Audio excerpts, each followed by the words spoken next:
Hello, everybody, and welcome to our joint review of The Lord of the Rings: The War of the Rohirrim. It's been out for about a week now, and yes, I had did my own review I posted last week, which you can check out. But now we're just gonna have a more of a formal overall discussion of the film, and I believe there's quite a lot been discussion about it, and also at the same time not much. And yeah, it's splitting people's opinions. We'll see what the panelists on today's panel will think of the film. And starting off with that, let me start to my left. We have Strider. Hello, my friend. Hey, hey, hello, hello. Looking forward to talking about this one. There's a lot of interesting things to talk about. Yes, indeed, indeed. And also returning again, we have Varkin. How are you, my friend? I am great. It's exciting to be back on chatting with you guys about Lord of the Rings stuff. Definitely, definitely. Likewise, and of course, we have V. Hello there. Hello everyone. It's feel like we've been waiting forever for this review for the film, Yeah. so it's final to be here finally. Yeah, it's great to see everyone else in the chat on both Twitter and YouTube as well. We've got a few comments on Twitter. Hello, Karim. Um, and yeah, so the War of the Rohirrim. I think we could even start off because this is at the beginning of the film. Um, the main thing for me, we've got a few different parts. So we've got the lore, we've got the art direction, art style, we've got the voice acting, we've got the general writing. I think there's all the different aspects that we will go through. But I just want to go through everyone's overall thoughts first. I know we normally do this at the end, but I feel like maybe for this, because it's been quite a while, let's just get into, before we dissect it, Stride, your overall thoughts of the film. That is a very complicated question because there's like so many angles to talk about. I would say to whoever's listening, you should still go watch it in the cinema, no matter what you heard. If you're a Tolkien fan, if you like Middle Earth, if you like Drax's movies, you just need to go to the cinema. It is this Jacksonverse, quote unquote, um, universe of the Lord of the Rings movies, and as such, it is a worthy addition to the whole story of the movies. Overall, I did like the movie. I do think that there is a lot of stuff to talk about. The reasons why the movie's quite underperforming at the moment. There's a lot of details, a lot of angles there. Overall, I think it was a cool story, a cool choice for a story. I do think that Warner Brothers might have what's the word? Kind of fudged it a little bit because they were trying to like keep the rights and so on and so on. So I feel like it's kind of you can kind of see this in the movie, but nonetheless, it is a fun addition. Except with one caveat, I would say, if you're if anybody listening to this is going out with a friend or member of family or whatever, whoever, maybe just make a point to tell them that this is not a happy ending kind of movie that we are kind of used to with the other six movies. Those stories end in a more or less celebratory way. However, here it's a bit more of a bleaker story, but still, it is very much Tolkien. And yeah, I guess we'll chat about the details, but that's overall my impressions. Fair enough, fair enough. Thank you for that. And Vulcan, you want to build on top of that? Yeah, I think I do echo a lot of what Strider said. I definitely believe that if you are a Lord of the Rings fan, a Tolkien fan, or a Peter Jackson, Jackson verse fan, this is definitely something that I do feel like you should ignore reviews and go see in the movie theater for yourself. I will say with the caveat that since it's not doing so hot at the box office, you may want to go see that sooner rather than later because I don't know how much longer it's going to be available in theater for. And if you can bring friends or family, I do think that that's like the best part about this is seeing Lord of the Rings in a movie theater with your friends, with your family, so you can sit there, you can kind of chat amongst yourselves without annoying the rest of the people in the theater. And there is some really cool merch at the theaters between the popcorn buckets, the drinks, the hooded robes. Like there's a lot of cool stuff out there that I think people could add to their collection, have a good time with, and make some memories. Overall, I think it's an okay to good with a sprinkle of great. Um, but it'll be interesting to see because people aren't seeing this in theater. Once this does hit streaming, kind of seeing what like the mass reaction and conversation around the movie is. But overall, I think it's a worthy addition to the Lord of the Rings films, and I think people should go see it in the movie theater if they can. Fair enough, fair enough. And yeah, I like that angle. And be on top of that, do you think for like fans like us, it was more enjoyable for people who loved the films, loved everything, but it didn't go maybe on the mass scale that maybe they wished. Do you see that angle that Varkin was going at? Yeah, I definitely see that. Like, if I wanted to revive the feeling of Lord of the Rings in the theaters and going to see Lord of the Rings new movie, I will definitely not start with this story for a couple of reasons. So I'm seeing more of like hardcore Tolkien fans or people that enjoy Tolkien in general, not unlike the media or like the story, etc. Those are the ones that are going to see it more easily. Also, the collectible books was a hit in my heart. There were nowhere to be found in my cinema. Just a small cinema in Greece, so it makes sense. So really glad for the people that got to get those, but yeah, feeling kind of sad. They didn't even have a huge poster, so it wasn't quite a big deal where went to see it. And I mean, it's a story that has no elves, no dwarves, nothing really magical apart from myths, like the myth of Hammerheart being frozen. So it's really a story for people that want to explore more what being a human in Middle Earth would feel like, um, and what all the royalty system in human races would be like. So maybe it was kind of wrong to choose that as going back to Middle Earth vibe or the Jackson verse. It had very few moments that you felt like this is indeed just Middle Earth and not um, a medieval inspired story.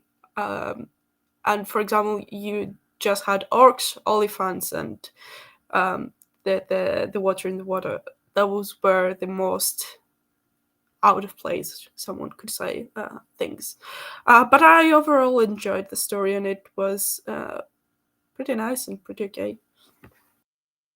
And that's the main thing. I think the general sentiment with a lot of people, despite I know someone's just said 46% of Rotten Tomatoes currently, but I think there was a lot of lore stuff, which I think worked quite well. And Strider, do you want to highlight some of the stuff you think that the Rohirrim lore-wise, book-wise, did quite well for Tolkien? I know, of course, we had Hedda, as you can see on screen right now, as an addition, but it didn't really take away from anything too much. They still kept the general beats of the film.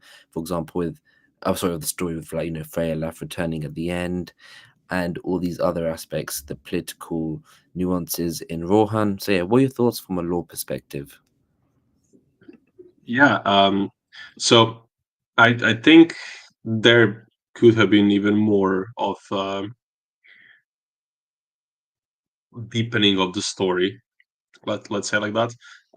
But actually, I think one of the best things they did, one of the absolute best choices they could have done in order to respect the lore and do it in a practical way was actually to choose Hera, or Helm's daughter, and then they named her Hera as the POV character, because also people who are here, I'm about to like drop some very big spoilers.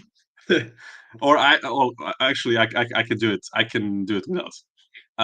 So basically, when we think about the four named Rohirrim characters, so that's Helm, Haleth, and Hama, who are the two Helm's sons, and Frealef, who is Helm's nephew. All four of them, things are happening to them that it would be really hard, if not impossible, to make any of them your main POV character throughout the story.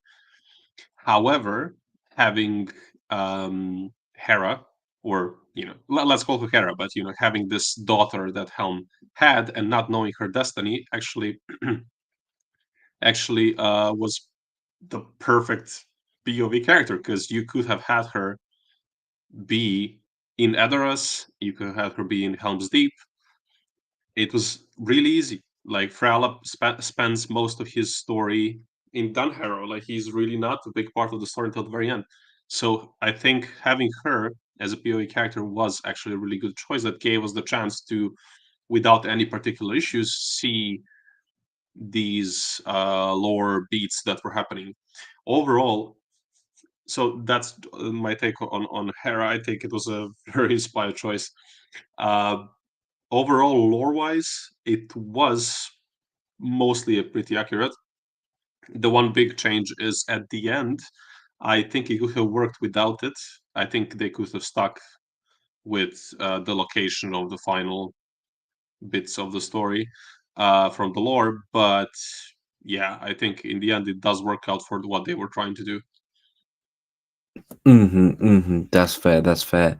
And Barking, for you, what do you think of Helm and his portrayal? Well, I thought 99.99% of anything with Helm was really, really awesome. The one weird thing is, as you're showing it on screen, like towards the end, it just felt like he was more posing, rather than like reacting naturally to what's going on.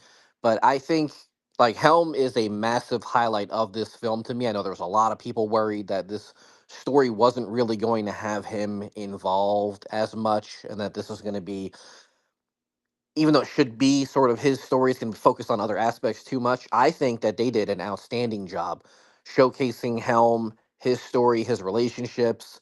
Yes, it's anime, so sometimes combat can be a little bit over the top, but Helm is a little bit over the top himself. That's how he earned his name.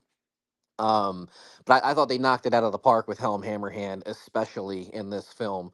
The only the only like nitpick I have with the lore, and I haven't really seen other people complain about it, so I know that this is going to be like unpopular opinion.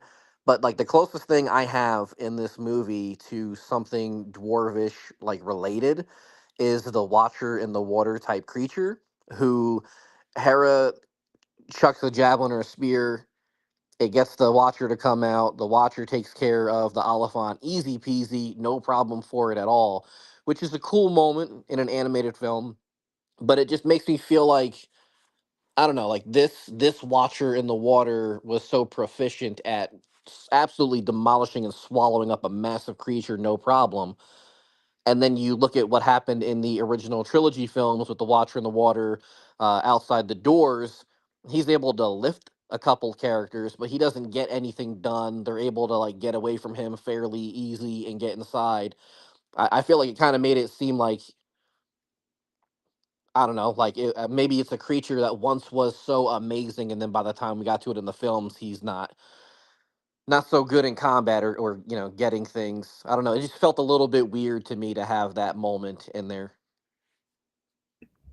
No, that's fair. That's fair. I think maybe that's more due to it being more of an anime. They had to incorporate something like that. But yeah, no, fair enough.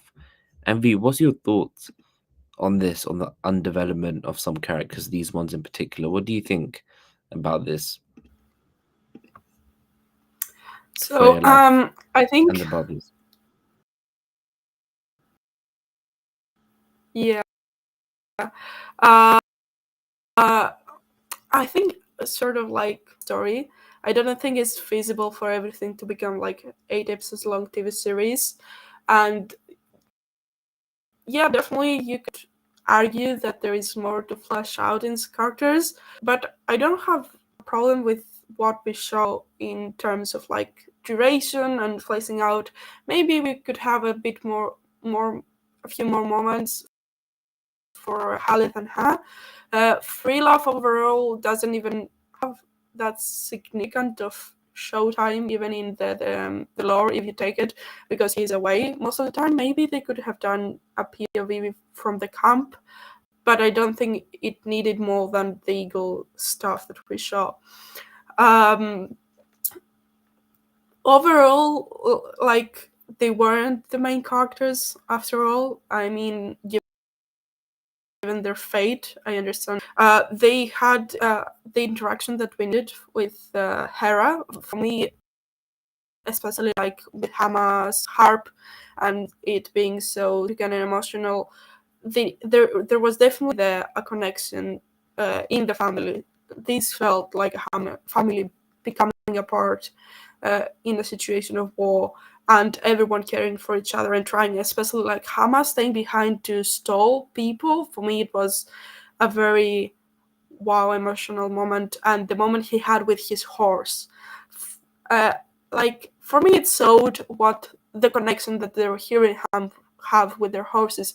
Like for Hama, it didn't matter for his horse to be good; it mattered that it was his horse, and he had to stand down with her because uh, the horse couldn't run anymore. So they gave us brilliant moments for a lot of the characters, despite not having that much time to spend with them. Like the most problems that I have with the movie is the underdevelopment of the anime at some points. Like I remember talking with the friend that we were in the cinema together, and don't get at me. It was a very empty cinema. We didn't disturb anyone, okay? um, I mean, we were saying at some point, like, we didn't understand where the air was blowing from because um, Hera and Helm were like that. They were looking at each other, and both the hair were out of their way, and it was like the wind was blowing from in between their faces, their hair out of their faces. So there were some little nitpickish moments in the anime, or characters sliding in the grass instead of like walking, or the horses, that it did show that some points of the anime weren't um, entirely developed, which makes sense because they rushed out the film. But I don't think the writing and the characters was one of those parts. So yeah, that's all I have to say. Mm-hmm. No, and you've mentioned a good point there because that was my next thing. The actual animation style itself, Strider. I'll start off with you. Seeing the film, how did it feel? Did it feel like a fully animated film that lived up to it? Did it feel a bit half baked? Did it feel like it wasn't fully done? Did it feel like it was just right? Where are you with this? Yeah, that, that is a good question. I think there was a lot of really cool, like landscape shots, like a lot of established shots. Like the beginning of the movie was so pretty. So there's a lot of cool moments, and I feel like when you like what we have here on screen, um, Hera and Wolf facing off, I feel like there was a lot of cool moments where you could like pause and be like, "Oh, this is a cool shot." But yeah, there were these moments where it's like animation that didn't quite land. Like people, characters are talking and their mouths are not going along with what's coming out of it. So yeah, there were these moments where it didn't really feel that well done, and like the facial features, like they just weren't emoting basically as much as one would expect. So I feel like it could have been done better, but it could have been also intentional. I'm not a big anime. Um, I'm not big on anime, so I don't know much about these art styles within this genre and so on. But yeah, I think for especially for people who maybe like the 80s, like the older anime style, I think that's even for them it's even better probably. I think it's yeah, kind of in the middle. Like it could have been overall better and more impressive. But I guess, and this is an important thing that Warner Brothers sadly did, they came out with a statement saying that they had to fast track this movie because they needed to keep the rights for the movies so that they can make movies in the future. So I feel like it shows. I feel like the it's pretty, but if the people who worked on it were given more time, maybe even more resources, we don't know the background, I'm sure it could have been even better. But yeah, so kind of in the middle, I guess. Marking, what about you? Yeah, I think I'm in agreement with you once again, kind of across the board. I feel like the people who were actually the creatives working on this film, they were doing their best to make this look good, be animated well. I know that there was a delay at one point, but based on like things we've heard, and then the like I think it was discussing film, and then Harry pulled up Screen Rant talking about it, where Warner basically came across and said, "Hey guys, we feel like we know this wasn't quite up to what everybody was hoping, but we needed to get this movie out here so we could retain the rights, so that we could do the Gollum movie, and then whatever the second movie after that is going to be." I feel like most of the critiques online that I do feel are fairly accurate, it's that these background shots, these landscape shots look so amazing. They're so well done. The detail is in there. And then you get to the characters itself, and there's moments where the outfits on the characters look amazing. And then in another scene, you're looking at it, and it's definitely not quite up to snuff. There's a shot that they had in the original trailer or teaser trailer where Hera is riding her horse, and if you zoom in on her face, it's like the lowest amount of detail that you can have in that scene just to make it look like she has a mouth, a nose, and eyeballs as she's riding the horse. Like it's pretty rough in certain parts of it. But I am a huge anime fan. I've seen crazy amounts of different styles of art and animation used in anime. So that was never going to be like the deal breaker for me when it comes to this movie. I think overall it's still a pretty movie, but there's definitely some scenes and some shots in it where you can look at it and go, guys, this is probably not up to the quality that they were hoping for either. And I want to add one thing for the animation as well. I'm really curious if we will see a difference in reactions when it's on stream and people see it on like the laptops or their um or the TV, because like the big screen also reveals the details that they're not so flattering sometimes. So I'm wondering if there will be a difference, and I want to watch it as well on my laptop at some point when it gets out, uh, because some of those things really hit my eye because it was on the big screen, and it made the problems bigger. I think the point is getting across. And because I will have to go now, one last thing that I want to say for the movie is a quick shout out to the dress that Hera was, the wedding dress that Hera was wearing. I think the design was beautiful, and in the back and everything, it looked more amazing than the trailer. And I like that they hid some details, and also that it had also a myth behind it. It made it even more magical. And also another thing that I really liked about this movie is the music. I think Stephen Gallagher did an work. I would love to see the writer, the song used outside the credit scenes, because I think it was used only in the credit. If I'm correct, it wasn't used inside the movie. So I would like to see that at some point in the movie. That would be the only change I would make. And but in general, the music was a really good addition, and it really flattered a lot of the scenes, and it fitted perfectly when it was needed, and also brought back that vibe from the original trilogy. Like it was good Rohirrim music. So those were my thoughts, and have a good rest of the conversation to everyone. Mhm. Perfect. Thank you so much for this source. That is a good, I think, overview as well. So yeah, thank you, V. Thanks, V. Bye. Get out of here, V. And I think And one. yeah, Sorry, go ahead, Strider. yep. No, you can go. No, no, you said you wanted to say something. I was going to move on. I'm gonna go on for a bit longer. So if you want, you can go first. Cool. No, go ahead. Go ahead. Go ahead.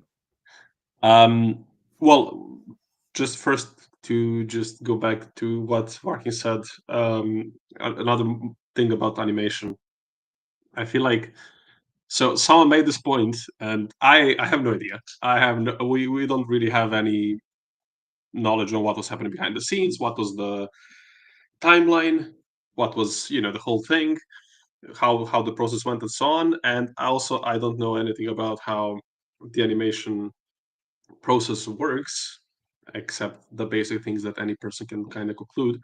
But I did see a comment somewhere that probably the main reason why the Dunlendings wear the masks is that so that their faces don't have to be animated, which I'm kind of not happy with the fact that they went with like the animal skulls, I guess. I mean, I think some of them are horses, so I guess it is kind of like a process, protest against the Rohirrim, perhaps. But I feel like even if they went with those masks, they could have put some other kinds of masks that are like just more human or like with helms or something.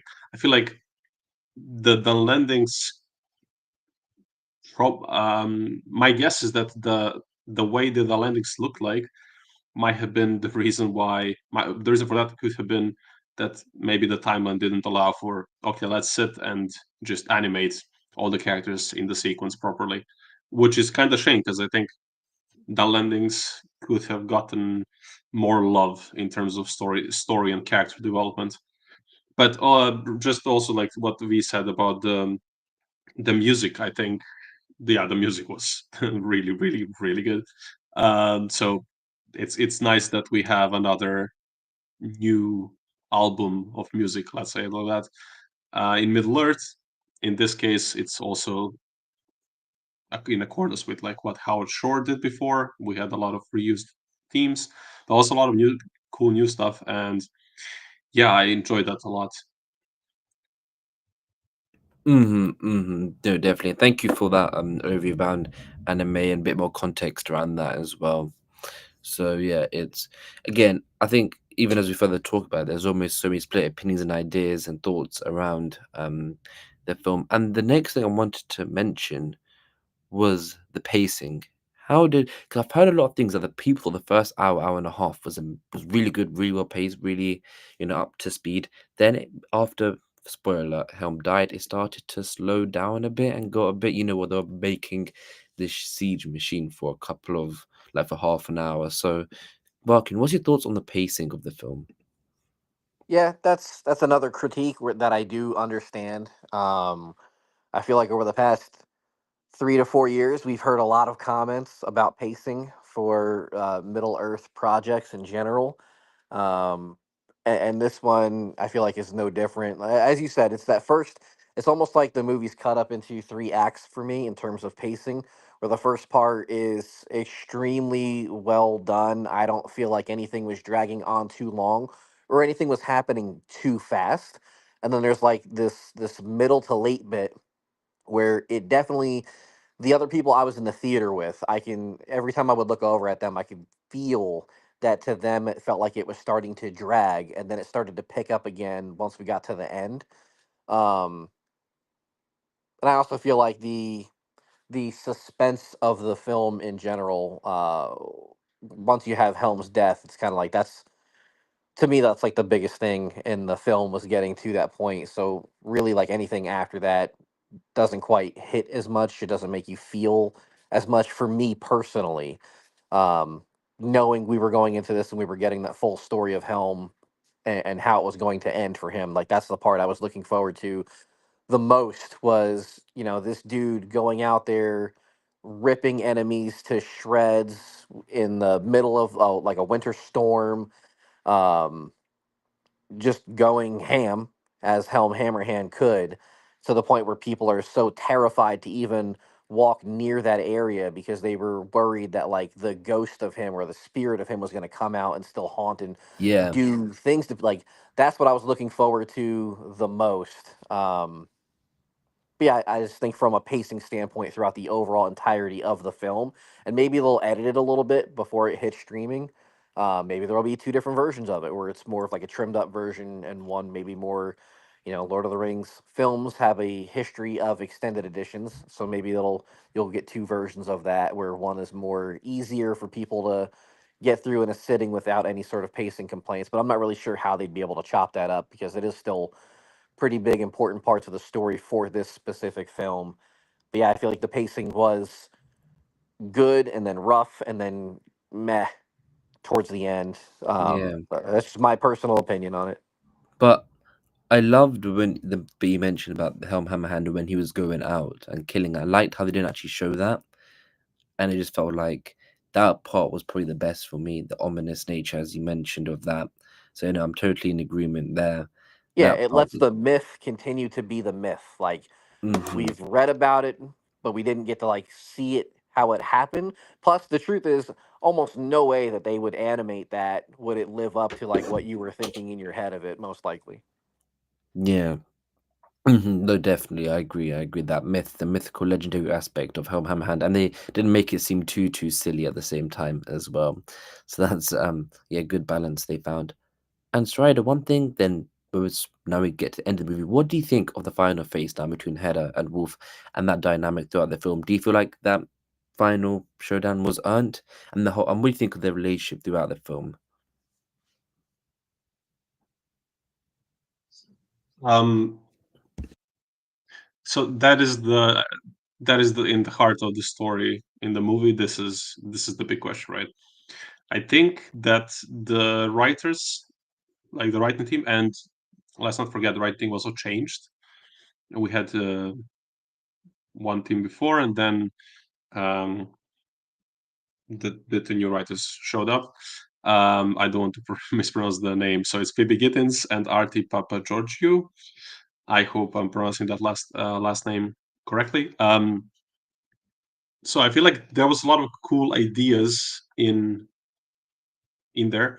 However, I think again we don't know. Like, is it because they had to kind of rush it, or they had to cut corners story wise in order to follow the production schedule? I'm not sure what it was, but I feel like there wasn't. There could have been much more development. I feel like Wolf hasn't been as impressive or as multidimensional as he could have been. I did like definitely some parts of it, um, but yeah, I'm not sure. I'm not sure how I feel like it. I will go and watch the movie again. I have to say that. So I'm not sure. Maybe I will have a more concrete opinion when that happens. But I think it was okay. I think it could have been much better if the characters had more time to develop their relationship, whatever the nature of it is. And I feel like Wolf could have used a bit more, I don't know, depth. He felt a bit too one dimensional at times. Fair enough. Yeah. And I think the first thing you mentioned, this was the beating heart bit of the film. It was all almost centered around this relationship as well. So I agree. I agree. I think the final thing, should we just go to final thoughts now? Farking, what do you think? What's your final thoughts? My final thoughts are that I adore anime. Right now in television, outside of like Silo on Apple TV Plus, I don't have anything where like weekly I'm looking forward to watching it. So with that not on every night, I've been just watching different anime, and I love anime. Like Castlevania coming out here soon. Very excited for that. Like I watch it all the time. I love Lord of the Rings. Um, I it's so weird because I feel like this is again, it's not a bad film. It's not amazing, but it's not bad. It's often to me better than good, and I feel like it just hasn't registered online with really anybody. Like there's really nobody talking about it. Even on the subreddits, even the LOTR subreddit with over 1 million members, there's like a handful of individual review threads for this. Really, I go into any Discord around Tolkien, and either there's no activity or it's very minimal, or the activity in the channel around War of the Rohirrim is about anything but the War of the Rohirrim. I'm hoping that when this goes to streaming, more people will see this and check it out, and then there will be more conversation to be had with just like regular people. And especially because, again, most of the bigger Tolkien accounts and creators, they've reviewed this favorably, and it just seems like even with those endorsements, nobody's checking this out. And my worry is that because of how this has, there's no way to slice it. This has underperformed at the box office. It's been reported it's got a $30 million budget. It looks like it's going to make probably like 12 to $15 million globally. So it's not making back what it costs just to produce it, not even counting marketing or the theater cut. And I worry that going forward, we're not going to get more Lord of the Rings anime, which may be a huge win for some people who only want it to be live action because anime is not their thing. And it's obviously turned some people away from watching this because it isn't anime. But I would prefer, there's some stories in the lore that I think suit anime better than a live action. And I just worry that WB will like overcorrect because the financials of the box office don't do well here on this movie, that we're not going to get more animated Lord of the Rings in the future. And that, like, that's my big worry. And that is partially why I continue to push. If you're curious about this movie at all, please go see it in theater, try to support it. um and maybe we'll get more animated projects in the future. But that's kind of like where my head's been at for the past week and a half or so, watching the film and then seeing how it's done at the box office.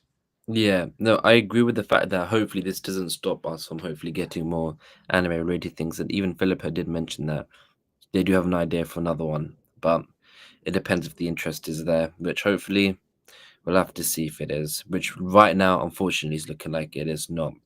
But for Tolkien fans, it's like we are enjoying it, which is it's the balance here so far. Strider, for you, final thoughts on the film.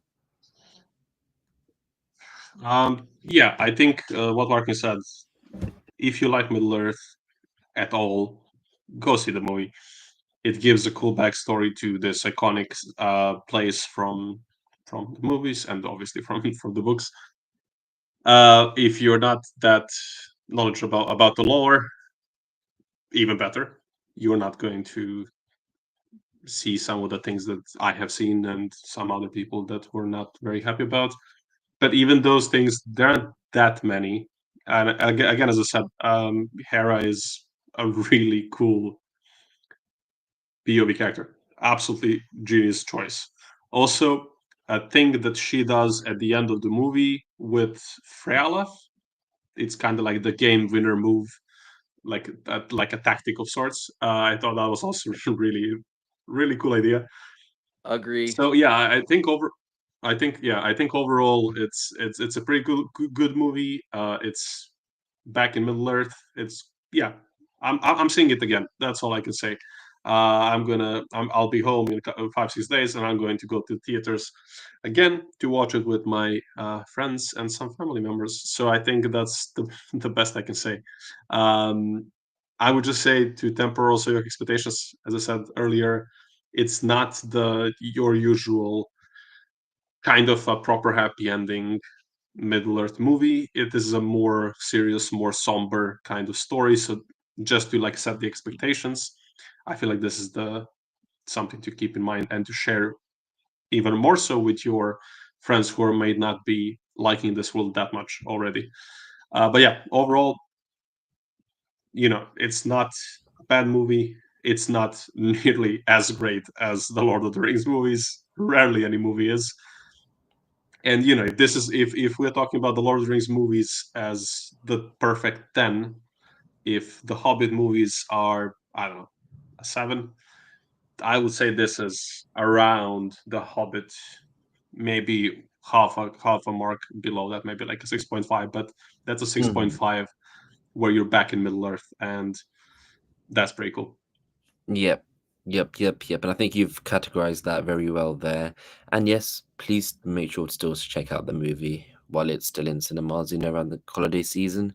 And yeah, thank you for your thoughts, both of you, and thank you to everyone who's watched on Twitter and YouTube. And That's, I think, ends mostly our coverage altogether of the War of the Rohirrim for right now. We've done quite a lot of content on it. So also a lot of that spearheaded by Strider, so thank you for that.